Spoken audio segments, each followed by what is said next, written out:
Now, your resting pulse rate can give you some idea on how long you actually have to live. Now, there are other better indicators that will predict mortality, like the coronary artery calcification test. If you haven't seen that video, I put a link down below. But your resting pulse rate can give you some good information to predict your mortality to a certain degree. And I'm not just talking about cardiovascular deaths, I'm talking about deaths from all causes. So based on a meta-analysis, which I'll put the data down below, mortality increased by 9% for every 10 beats per minute of resting heart rate. Now, what does that actually mean? It means that if your pulse rate is low, let's say it's 45 beats per minute, you have a low risk of dying. And if your pulse rate is higher, let's say it's 90 beats per minute, you have a significantly higher risk of dying from something. So the goal is to monitor your resting pulse rate just to kind of give you an idea where you're at, and also to do things to bring it down.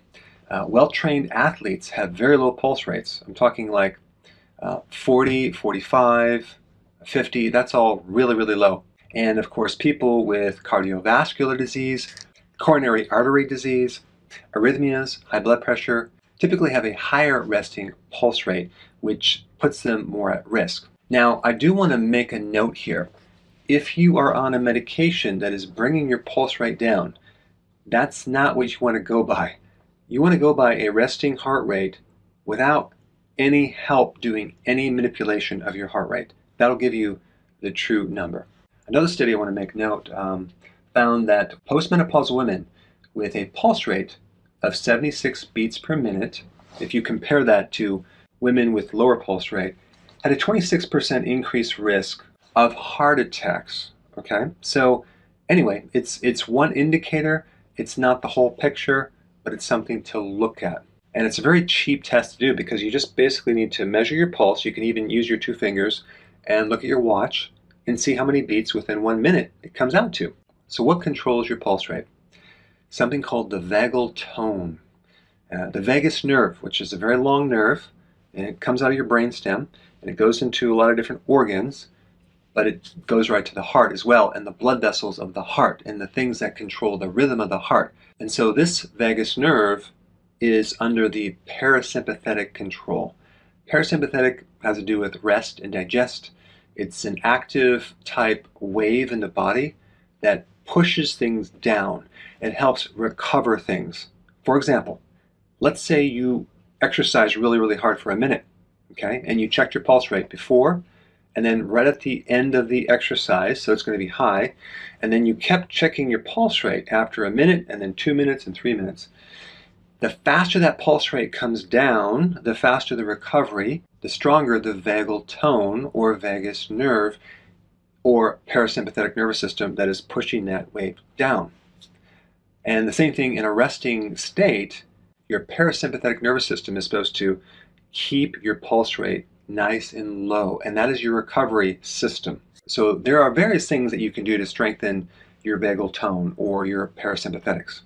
Number 1, exercise. Consistent, regular exercise with a catch. And the catch is this: you must be able to recover, because if you overtrain, you're going to end up with a lower recovery.